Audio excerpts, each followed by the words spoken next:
Good morning, youth. Hope you guys are doing well. I hope that you are having a good week. Next week is Thanksgiving, so I'm not sure if there will be a midweek video next week, but yeah, more on this Sunday. We're excited to get the taco bars giving going. It's going to be a good time. I'm going to dive right into it this week with our bit from Proverbs here. We're still in Proverbs chapter 6. And Proverbs chapter 6 is kind of a presentation of like general wisdom. And what I mean by that is it's this, the teacher is giving some practical warnings for just like basic everyday interaction. So these are just practical things. And so this week's warning again is a reminder or a reflection on the company that we keep. So the people that we surround ourselves with. So Proverbs chapter 6, starting in verse 12 says, "A worthless person, a wicked man, goes about with crooked speech. Winks his eyes, signals with his feet, points his finger. With perverted heart he desires evil, continually sowing discord. Therefore, calamity will come upon him suddenly, and in a moment he will be broken beyond healing." So the characteristic, one of the like chief characteristic, it says that this wicked, this worthless person, a wicked person, they're called worthless here, and this is not saying that like, oh, this person is awful, they have no value, that the person who is wicked in this way, that they're beyond salvation, that they're worthless.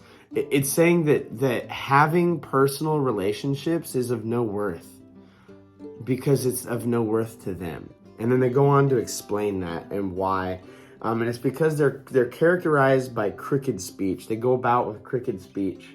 And what this is it's the people who, when they say something or when they talk to you, what they say is skewed, it's crooked, and it gets people off believing things that are not true, believing in one thing when in fact the truth is over here. This idea that it is crooked speech, it is bent away from the truth in some way.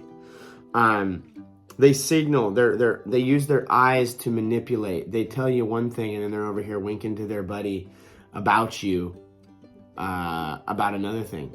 When they make a deal with you, they're in the background to other people and on the side, because they know that making that deal will be leading you into something not helpful. It says they signal with their feet and they point with their fingers. And I had to look this up. And it's this idea that the word signal there is this scraping. They scrape with their feet and point with their fingers. And from what I can tell, this is like if you were making a deal and you were talking to one of these people and you were coming to an agreement and they're sitting there and they're kind of doing, you can't see it, but I'm scraping my foot on the ground. And, it seems like I'm doing nothing, but they could, it's this idea that you're leaving some sort of like, hey, I'm tipping somebody else off as to what we are doing. And they spend their time like, this guy over here. Oh, they're pointing. Oh yeah, we're going to go over there. And he said that he's going to do this, but we're going to go over this type thing. They spend their time trying to deceive. And it's usually with the intention of they themselves getting ahead.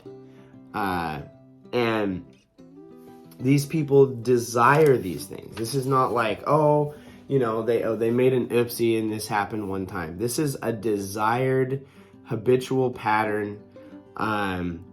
It says they sow discord and disunity and they create trouble between people.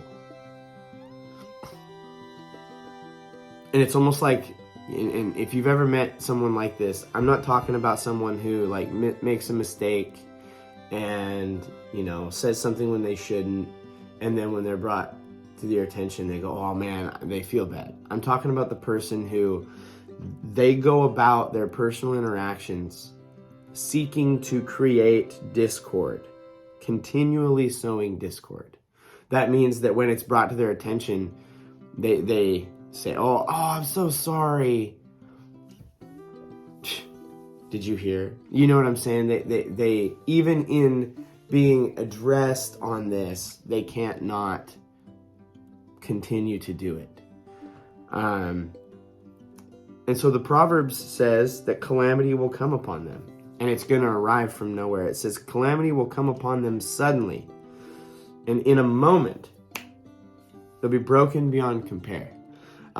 Their choices are going to be their own downfall. Their own breaking of trust and undoing the relationships around them, and the way that they treat people, and the way that they conduct themselves, and the way that they deal falsely with the people around them. That is going to be the thing that brings them their downfall. Because if you have a person who is continually proving themselves to be untrustworthy, it's only a matter of time before they prove that to the people who are really close to them. And so their own actions and behaviors is their calamity, and it brings them down. It says that they will be broken and that it will not be repairable. A lot of times when you deal with trust, and that's ultimately what this type of person is breaking here. When you break trust, sometimes it can take a lifetime to repair that. And so I would encourage you, and to use a word from today, these people are toxic. But we have a duty to love them. And so I've been listening to this idea recently that what is a way that you can love the people who are absolutely terrible for you? And one of the ways that you can do that is to just let them know, hey, this is not the type of person that I want to associate with. And so I love you, and I want to have a healthy relationship and healthy interaction with you. But until you can show that is a thing that you're capable of doing, and that until we can get some trust back, we are not going to have that type of relationship. I'm going to love you, and maybe for a while at a distance. And that is appropriate, because what Proverbs kind of shows us is that if we decide, well, I'm just going to fall in with them, Proverbs is full of warnings that we will take part in their calamity and in their breaking. And so Proverbs insinuates that it is appropriate to avoid such people. Not from a place of hatred, but from a pure place of I love you enough to let you know that I know this is not good for you, because it's going to result in your own calamity as well as the people around you. And so I would encourage you, as you move into the Thanksgiving season, take time to be thankful. Take time to be thankful, especially for the relationships that you have in your life that are healthy and that are good. Take time to be thankful. Thank God for what you have. Thank God for who God is. And as you look at your relationships and your friendships, I would encourage you to kind of check this general advice. Are your relationships with people who are dealing in this way? And if so, have those conversations with those people. Say, hey, this isn't good. This has to change. That can be tough. And so, it takes time.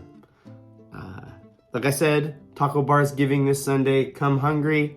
It's going to be a good time. We're going to have a blast. And then don't forget, this Friday, 2 days from now, at the point of hearing this, we have an all Albany worship night at Hope Church. Would love to see you and your families there.